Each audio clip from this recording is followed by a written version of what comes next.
Accelerate a little bit here and there. Empowering through these corners, this vehicle does it great. It squats just a little bit.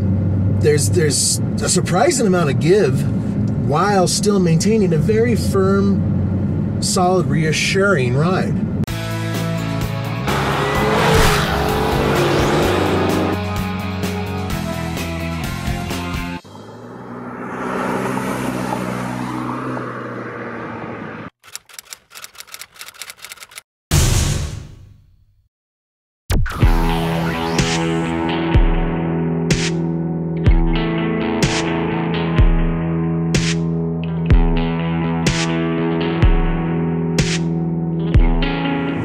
Nathan Adlen here with the Fast Lane Car, and I am on Pikes Peak. More importantly, I am headed up to the top of Pikes Peak. More importantly than that, the 2015 Dodge Charger Hellcat is my ride.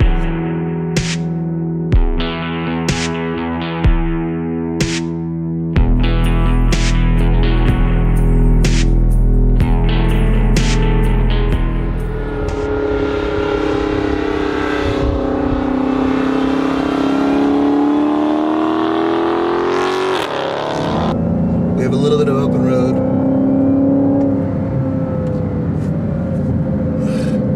I love the whine of that supercharger. Oh, it's great. Ooh, I'm being good. It's really hard. I just want to tear it up. Look, people have taken these cars to tracks, to racetrack, drag strip, and everything else, and that's all cool and it's fun stuff. But driving it every day is just such a rare treat. Being able to get out there and fire this thing up and just watch the neighbors look at you with dismay, and in some cases anger, in other cases jealousy.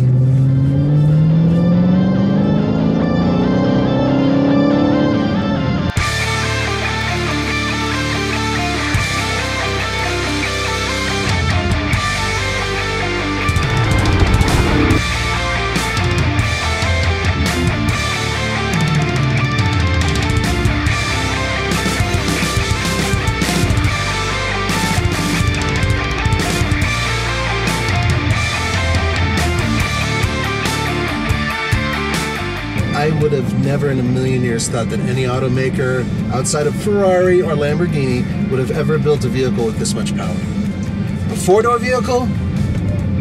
I mean, no. I can't even think off the top of my head of any car maker that has the ability to build a vehicle like this and mass produce it. Sure, you can get a one-off or, you know, a couple dozen special tuners who can really crank up the horsepower and go crazy with the boost and get this type of power out of various German V8s and whatnot, but not so much with American four-door sedans. It's crazy.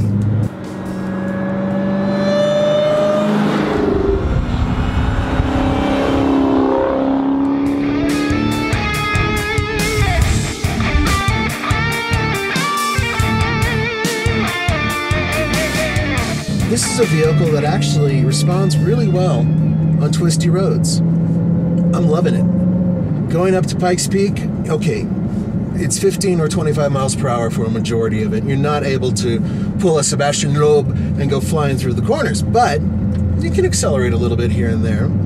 Empowering through these corners, this vehicle does it great. It squats just a little bit. There's a surprising amount of give while still maintaining a very firm, solid, reassuring ride. The weight in the steering is ideal, especially at slow speeds. I love a heavy steering wheel. Love it. It doesn't really impart total feel, but it's enough to tell you, okay, you are definitely making this angle at this turn at this time. It's great.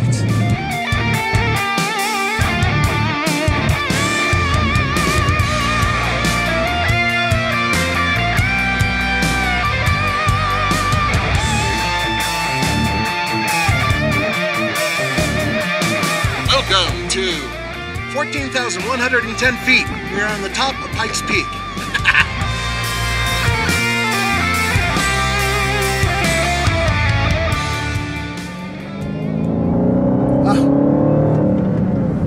nothing quite like hearing that whine coming in off of the exhaust. Just that little sound that permeates and it builds and builds. Supercharged just sounds fantastic.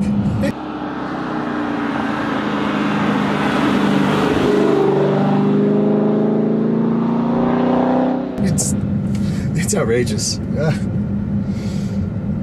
There are other things about this vehicle that are phenomenal. Not the least of which is the price. Now think about it.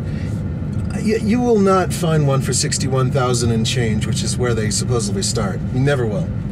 You won't find one for $65,000. Dealer markups, and they're going to just absolutely just gouge you because they know you want the car and that you're willing to pay for their extra pound of flesh. So this vehicle with the sunroof, which by the way I don't advise if you intend on taking it to the track, but we'll get there in a minute.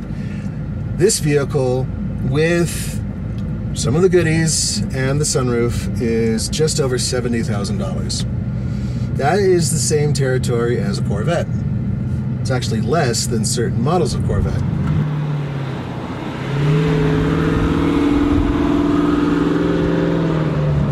So the question is, do you get the best handling American car that's currently being made, Corvette, or do you opt for the most powerful sedan built pretty much in the world?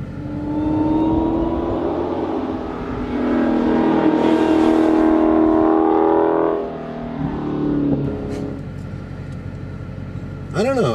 I'm a family man, so I'd want to have a back seat. But saying that versus what I know exists, because the Challenger's out there, I would get the Challenger. The Challenger is really sexy.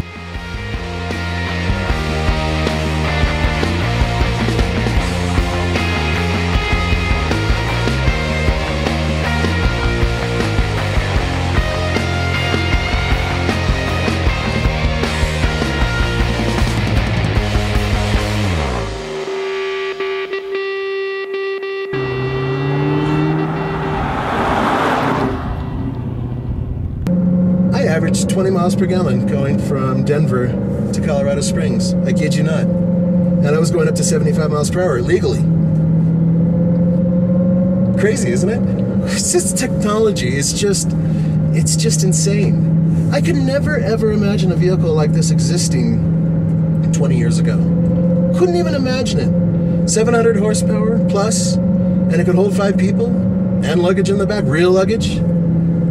And it gets over 20 miles per gallon on the highway, and it's comfortable, and it has air conditioning and heated and cooled seats.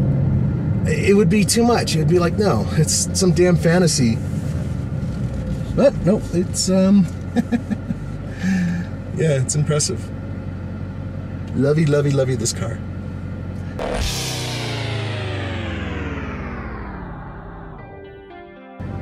So one final point on Pikes Peak and coming up here, and the reason why we did it. We wanted to see if there was any real difference with the power delivery in this vehicle between relatively lower altitudes, say 8,000 feet, and coming up to 14,000 feet. And the answer is so far no. I haven't been able to tell any real difference. The only thing I've noticed is that it takes a little bit longer for the power to be delivered, so to speak.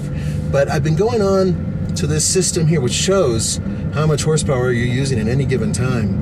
And I haven't, even at the most acceleration I've been able to do on this hill, I haven't been able to go over 300 horsepower that it's using. That's only because that's all it needs in order to get you going. So there's all this reserve power.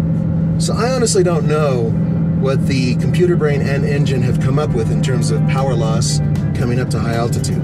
But I can say in terms of overall feel, I can't tell. I really can't, except for it's just slightly slower building that power. There you go.